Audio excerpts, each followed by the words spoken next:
Buenas tardes, buenas noches, buenos días en todas partes del mundo que nos ven a través de los diferentes canales virtuales, a través de Radiovisión, a través del Radio Entre Tintos y Papeles. Hoy tengo la presencia del magíster Francisco Estupiñán Barrantes. Él es profesor universitario, un hombre con una dilatada carrera dentro del ejercicio profesional y con dedicación hacia el derecho penal. Bienvenido, un gusto, Francisco. La situación del país como que no está clara, como que nosotros no tenemos norte, como que la delincuencia, las mafias organizadas, incluso el Estado ha quebrado o se ha quebrado frente a la injerencia de estas situaciones, de estos hechos. ¿Cuál es su opinión sobre esto para ir entrando después en materia, Francisco? Bueno, sí, efectivamente la lectura que se le puede ir dando a esto, estimado Marco, es con las estadísticas, ¿no? Tenemos un Ecuador que actualmente tiene una de las tasas de homicidios más altas en toda la región. Y obviamente tenemos también varios grupos delincuenciales que se encuentran inmersos en el Ecuador. Entonces esto hace que tengamos que repensar lo que hemos venido haciendo, porque caso contrario, pues sencillamente veremos que esto se está yendo hacia una línea que está aumentando, es decir, más homicidios, más problemas de seguridad. Y esto también convoca a que todas las autoridades, inclusive la ciudadanía, se junten, ¿no? Y me refiero a todos los poderes del Estado. O sea, no podemos tener discrepancias en estos momentos sobre cuestiones tan claras y evidentes como combatir el crimen organizado. Y para esto, pues las organizaciones criminales lo saben aprovechar las falencias, saben aprovechar justamente los vacíos estructurales del Estado ecuatoriano. Y esto ha convertido en que el Ecuador sea hoy, pues, noticia en todo el mundo, ¿no? Ser uno de los países con mayor exportación de droga y sobre todo con la presencia del crimen organizado, que ya no son células locales. Estamos viendo que básicamente son grupos GDOs que vienen incluso desde el extranjero, de México, de Colombia, que controlan estructuras criminales en el Ecuador y que tenemos que obviamente enfrentarlos de una manera estratégica. Estratégica me refiero obviamente aplicando la normativa que tenemos, porque no es que no tenemos normativa, pero también reformando la normativa que sea necesaria para poder combatirla. Tenemos que hacer un equipo de tarea conjunta entre todas las instituciones y el sector privado para poder lograr una mejor tasa de índice de homicidios, que básicamente es el score más importante en seguridad en el mundo, y luego también pues revisar todo el material normativo que tenemos y que obviamente es necesario también revisar su reforma, ¿no? Creo que por Correcto. ahí puede empezar la estrategia, estimado Marco. Entonces, es decir, no estamos hablando de casos aislados de este momento, de homicidios, de narcotráfico, de exportación de droga, de las vacunas, en fin. Estamos hablando ya de algo más estructural.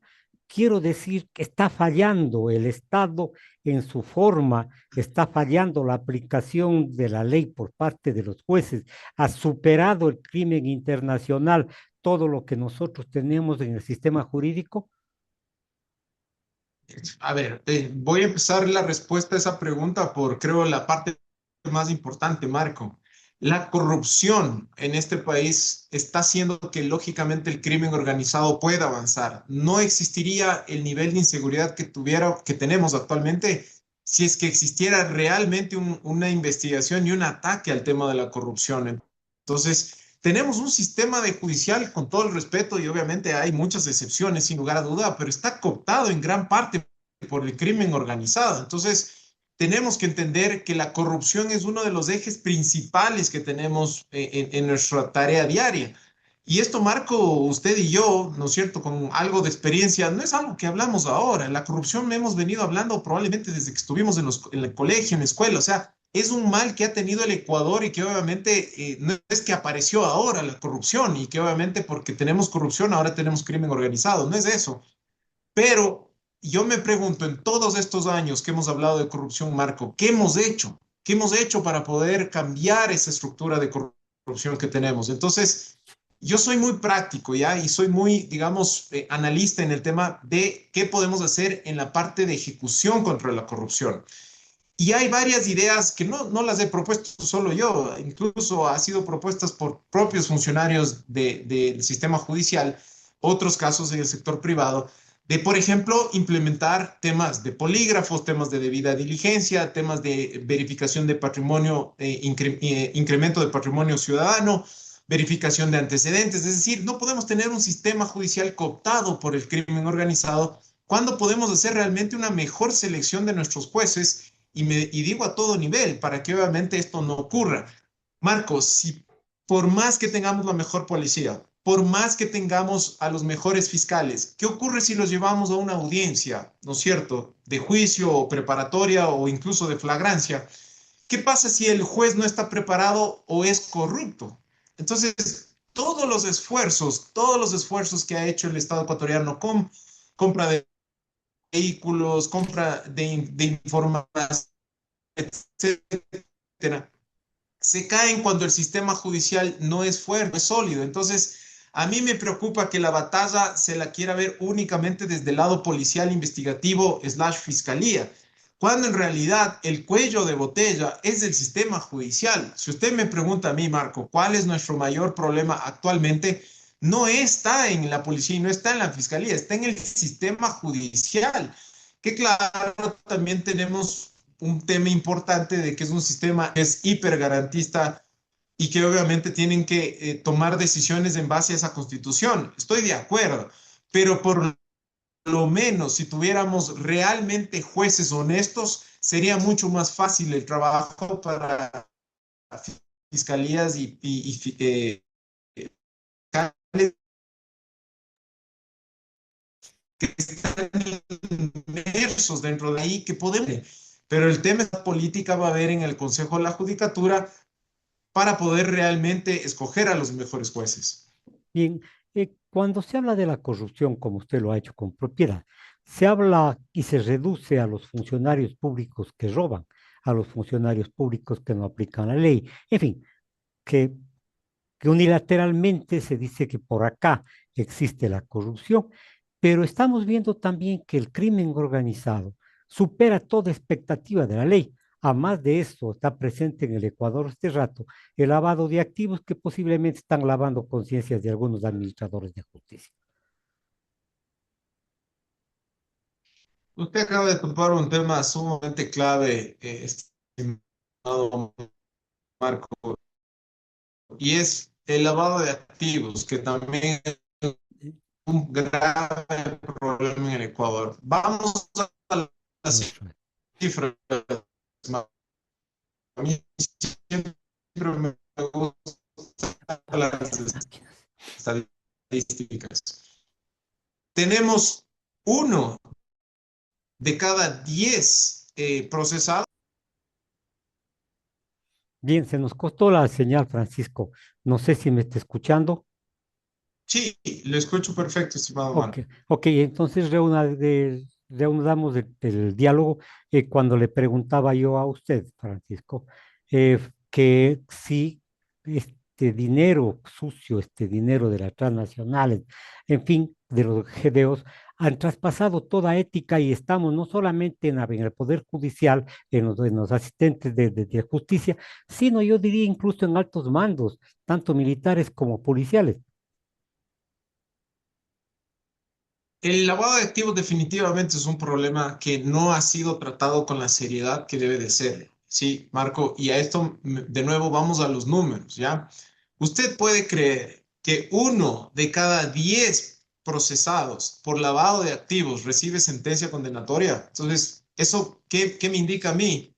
Que como sistema estamos fallando, porque Ujú. obviamente tenemos uno de cada 10 investigaciones ya procesadas, ¿no? Es decir, con un juicio formal, tienen sentencia condenatoria. Igual me llama la atención el número de investigaciones de lavado de activos, son muy pocas, ¿sí? No superan las 200 investigaciones a nivel nacional. Ujú, Entonces, a mí sí me preocupa que esto obviamente sea sistemático, es decir, que no haya realmente un cambio y que obviamente pueda involucrar a más sectores. Sin lugar a dudas, sabemos que hay varias instituciones que están obviamente tratando de hacer un gran esfuerzo, pero también sabemos que hay personas que están participando en estos hechos. Son policías activos, a veces son propiamente el sector judicial. Pero hay algo, querido Marco, que también tiene que tomarse en cuenta. Los propios abogados del sector privado, estamos viendo cómo los abogados son parte de este Ah, proceso de lavado de activos. ujú, ¿Cómo puede ser que abogados en libre ejercicio se estén prestando, no para defender, porque eso es su trabajo y eso es un derecho garantizado por la Constitución, pero no puede ser que asesoren para obviamente tener empresas, ¿no es cierto?, en paraísos fiscales o empresas para evadir el control del lavado de activos y que luego, pues obviamente, estos propios abogados sean quienes se benefician de esto? Entonces, realmente el sistema está, y lo digo obviamente con una tristeza, que nuestra profesión incluso se ve manchada por malos elementos, por malas personas que están utilizando el sistema judicial para estos fines. Entonces, volviendo al tema central del lavado de activos, se necesita un cambio estructural y ese cambio estructural, lo primero que necesitamos, Marco, es tecnología, ¿sí? Yo trabajé 10 años para el gobierno de Estados Unidos como asesor legal, ¿no es cierto? ya, ¿Y qué es lo que correcto. me di cuenta dentro esos 10 años que investigué el lavado de activos para el gobierno americano? Era la tecnología, eran los recursos que tenía el gobierno de los Estados Unidos para poder invertir. Es decir, para que usted tenga una idea, Marco, así de triste es, un fiscal si quiere investigar a alguien de lavado de activos, tiene que mandar más de 50 oficios a todos oficios. Estamos siglo XXI y tiene que mandar un oficio por escrito a cada banco para que por escrito el banco le responda, confirma cuántas transacciones tiene fulano A o fulano B, Si lo es cual que es una responden, locura. si es que Y responden. si es que responden, exactamente, hay muchas instituciones que ni siquiera responden. Y peor si se va al sistema de economía popular solidaria, donde tiene que mandarse más de 360 oficios, porque son más de 360 cooperativas. Entonces, esto es una locura. Y yo siempre he dicho, no podemos tener investigaciones de papel, Marco. Tenemos que tener investigaciones técnicas, que pueda el fiscal y el grupo de lavado de activos ingresar e investigar en tiempo real, verificar efectivamente cuál es la trazabilidad del dinero y qué transacciones son las sospechosas. Obviamente, esto respaldado con los reportes de actividad sospechosa que se mandan a la UAFE, pero que Claro. no sea un mero trámite, que no sea un mero trámite, sino realmente un análisis de investigación. Entonces, tenemos realmente muchas falencias y le puedo decir, en lavado de activos, por mi experiencia, probablemente es el delito más complejo que hay en el catálogo del COIP, pero es el menos investigado y es el que menos recursos tiene. Entonces sí me da una tristeza ver que el sistema no ha avanzado en 20 años, que voy trabajando en esto y que básicamente más bien seguimos, como lo digo yo, en investigaciones de papel y no en investigaciones serias. Bien, es decir, el sistema financiero del país está corrompido porque hay al servicio abogados de instituciones, en fin, que buscan justamente lavar los activos, yo diría, pues licuar los activos, pero incluso en las campañas políticas hay situaciones de que se han empleado recursos sucios. En los contratos públicos existe también este tipo de corrupción.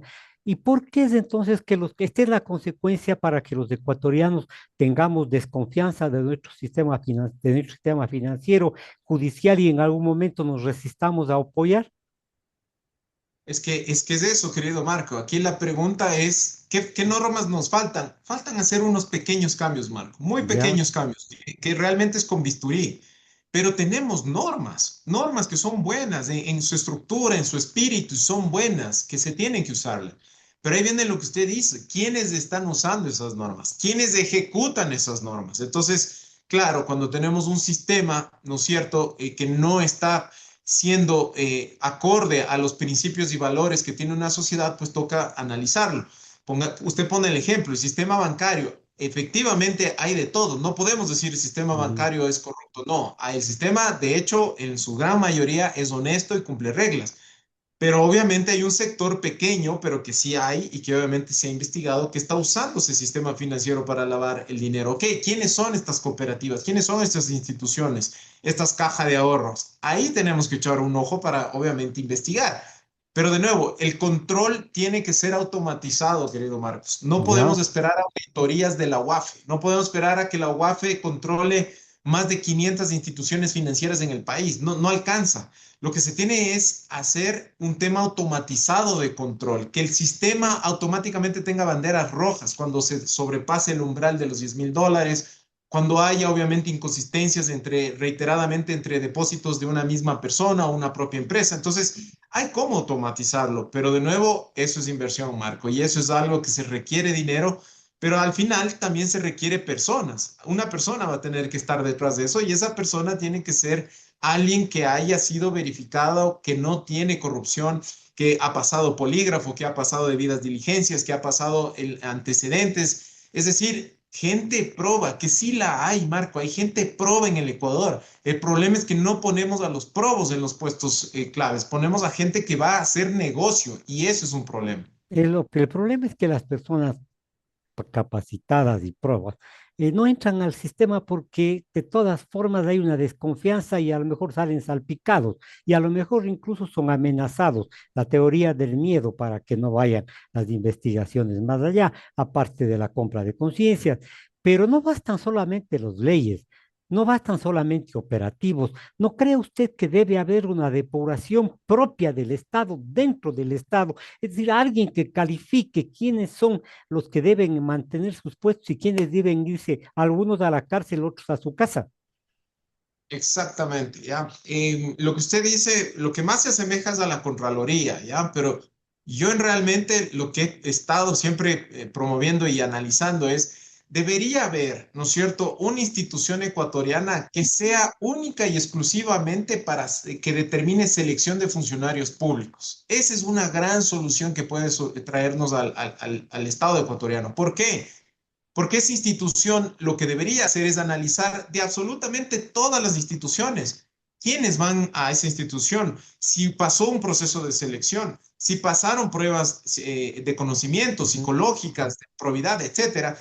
Y obviamente recién ahí tenerlo como funcionario público. Ahora, yo comparto con usted, muchos colegas, mucha gente proba, no quiere meterse en el gobierno, no le interesa porque se puede decir, vea, yo salgo perjudicado en vez de salir ayudando al país.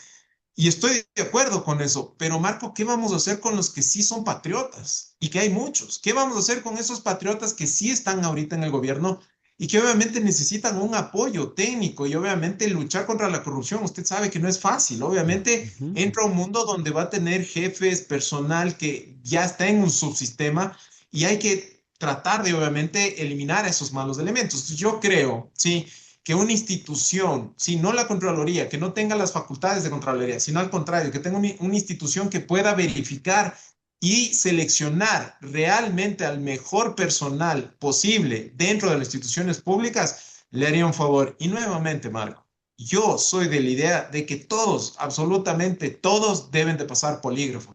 Si bien es un instrumento que se lo usa en el sistema anglosajón, en el sistema americano, y que tiene una fiabilidad del 92 a 95%, Ujú. es el único instrumento en el mundo que puede lograr determinar si una persona está diciendo la verdad o no. No hay más, no existe otro más. Ahora, obviamente, eso unido a el tema de debidas diligencias, el de análisis patrimonial y obviamente el de antecedentes. Con esos cuatro elementos vamos a tener a los mejores funcionarios y obviamente vamos a evitar esto de plato plomo, ¿no es cierto? Porque también mañana el crimen organizado le va a decir, o tú nos ayudas sacando esto, o pues sencillamente vas a visitar el cementerio. Entonces, Claro.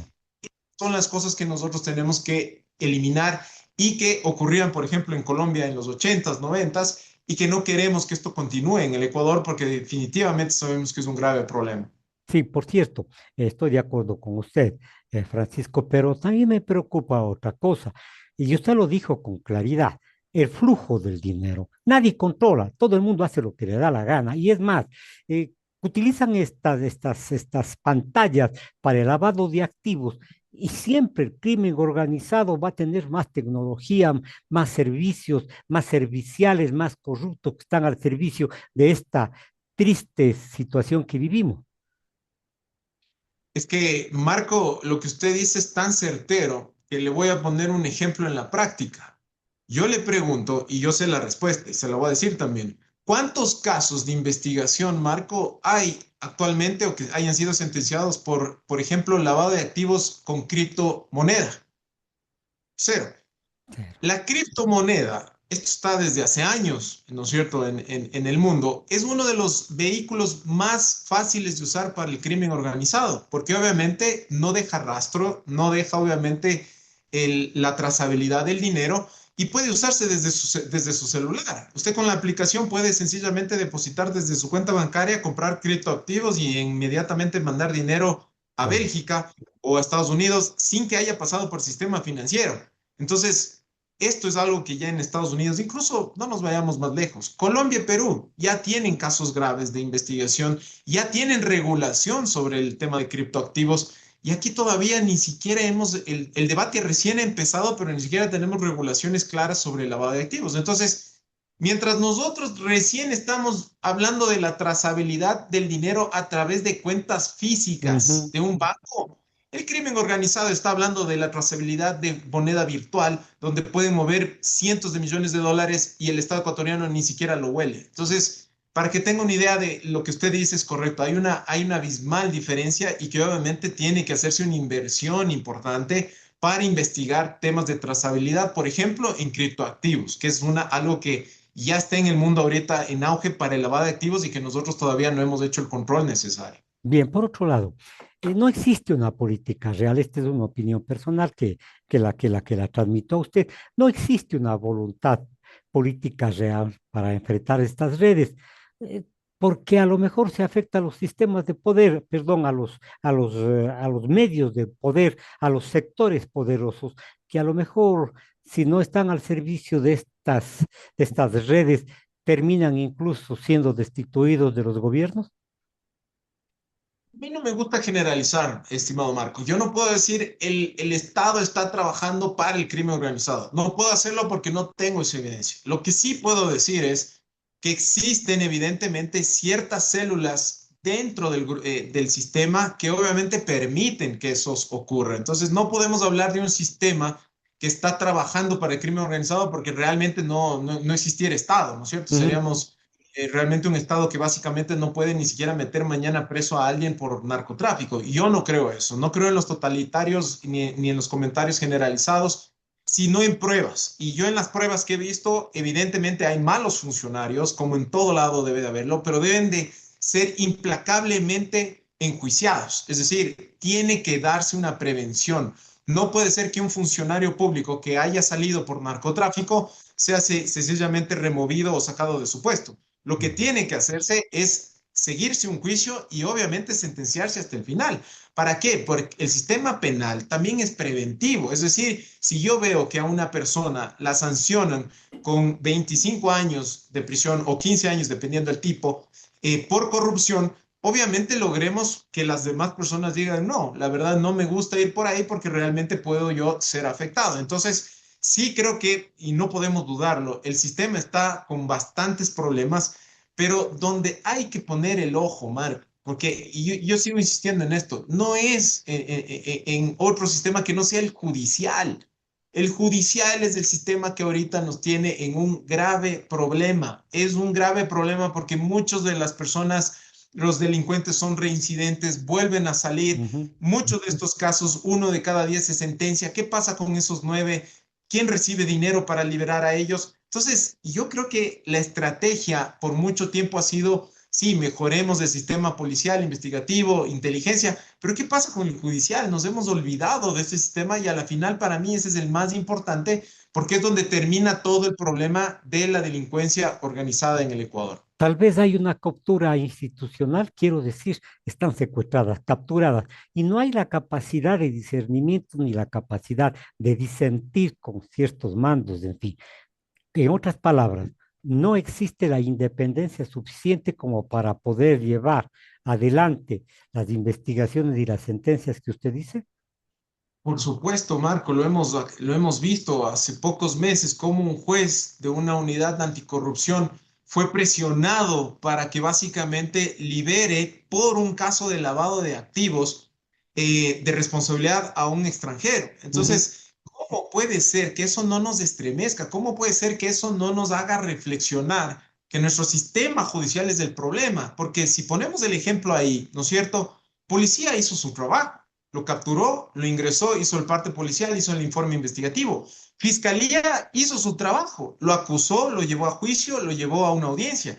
Pero ¿quién, dónde falla? Cuando los jueces toman el caso y los jueces son quienes fallan a favor de estos delincuentes. Entonces, no podemos hablar de una depuración hasta que no esté, obviamente, el sistema realmente depurado. Y aquí viene una pregunta que usted hace que es clave. ¿A qué nivel llega eso? Pues bueno, hemos visto que la máxima autoridad del Consejo de la Judicatura hace unos meses, semanas, pues básicamente estaba involucrado según la propia información que nos presentan los medios. Entonces, ¿qué es lo que nos lleva a pensar a esto? Que nosotros tenemos que repensar la forma de cómo va a trabajar el sistema judicial, cómo se le va a apoyar al sistema judicial. Marco, no es posible que el sistema no tenga ni siquiera para hojas. No Claro. puede ser que en los casos uno como abogado tenga que llevar hojas para imprimir. No me imagino las demás necesidades. Por eso cuando viene el crimen organizado y mañana les dice, mira, les presento $100,000 para que hagan esto o lo otro, pues es muy probable que lo puedan tomar porque no tienen ni siquiera los recursos necesarios. Entonces, tenemos que blindar al sistema judicial, Ya. tenemos que blindarlos con una buena carrera, con un buen honorario, con un buen sueldo que permita, obviamente, que ese sistema funcione. Ahora, si la fiscalización, si la justicia y el control político están debilitados, cooptados, no se vuelve inservible la lucha contra la corrupción. Todos este tipo de circunstancias, este tipo de comportamientos del Estado, en fin, de ciertas organizaciones que a lo mejor responden a los intereses ciudadanos, se vuelven decorativos.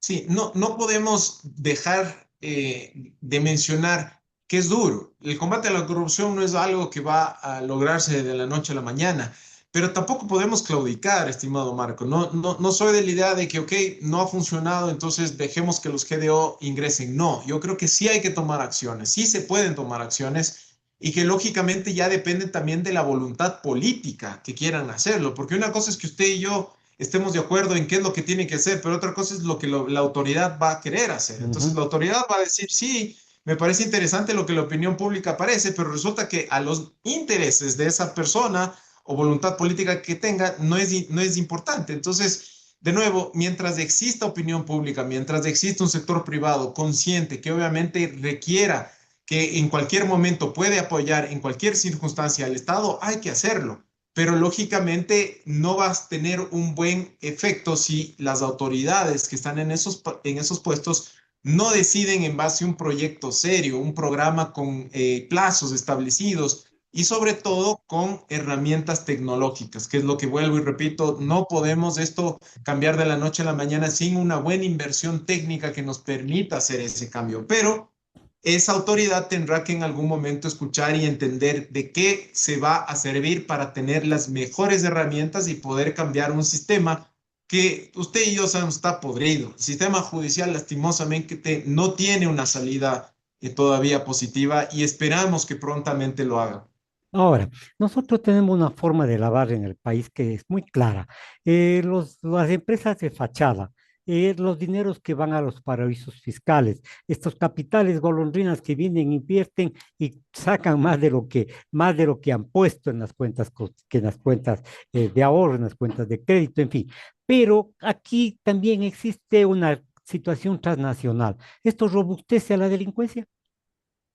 Por supuesto, querido Marco. Justamente, a ver, ¿qué nos vuelve atractivos para el crimen organizado? Primero, somos un sistema dolarizado, es decir, el Ujú. crimen organizado no tiene que cambiar moneda ni perder dinero en el tipo de cambio. Correcto. Segundo, tenemos un sistema, obviamente, que no nos permite tener una trazabilidad completa. ¿Por qué? Porque no existe sistemas de investigación profunda, es decir, saber exactamente de dónde, cómo y cuándo viene ese dinero. Tenemos una nueva ley, Marco, que salió el año anterior de lavado de activos, donde nos dice que ahora se tiene que tener el beneficiario final de esas transferencias. Eso me parece positivo. Ahora la Ujú. pregunta es, ¿lo estarán haciendo? ¿Estarán cumpliendo esos formularios de debida diligencia donde tiene que verse el beneficiario final? Pues de nuevo, espero que sí, pero hasta que eso suceda, tenemos que ver qué es lo que ocurre en la institución investigadora, es decir, en la fiscalía, tratar de verificar si logra investigar esto. Y tercer punto importante, pues es obviamente, y no podemos desconocer, que durante un largo tiempo, Marco, largo tiempo, Ujú. a este país ni siquiera se les exigía visa a varios ciudadanos Claro. que vinieron, pues vinieron de todos estos lugares, Bielorrusia, vinieron de Holanda, vinieron de Bélgica, de México, de Irán, de Pakistán. Y le digo porque hubo investigaciones en esa época y que obviamente son graves y que se incrustaron en el Ecuador. Entonces, y se les dio obviamente la famosa ciudadanía universal y que al abrir las puertas por no dar visas, ¿no es cierto? Por no pedir visas a todos estos países, se nos incrustó necesariamente el crimen organizado y ahora sufrimos las consecuencias. Entonces, sí, Francisco, pero ahora ya tenemos un proceso de visa, sí, pero ya tenemos gente nacionalizada Claro. aquí. Usted vaya a ver en Manta, sí, la cantidad de europeos que tienen de ciudadanía ecuatoriana es impresionante. Y eso concuerda con que la mayor cantidad de casos de lavado de activos están en Manta, están en Manabí. Entonces, obviamente, nosotros mismos nos creamos este problema. No es que alguien nos puso este problema, no es que un extranjero vino y dijo, yo quiero que aquí haya crimen organizado. No, nosotros mismos dimos todas las vías necesarias para que ocurra esto, pues ahora tenemos que enfrentarlo y ahora tenemos que luchar para tratar de salir de este problema. No hay otro. Vale, estoy de acuerdo con usted. Le agradezco por haber comparecido al programa Entre Tintos y Papeles. Señoras y señores, conversé con Francisco Estupiñán, profesor universitario de algunas universidades de la capital y un máster en Derecho Penal. Muchas gracias, buenas noches. Y gracias a usted, estimado Marco. Que pase bien.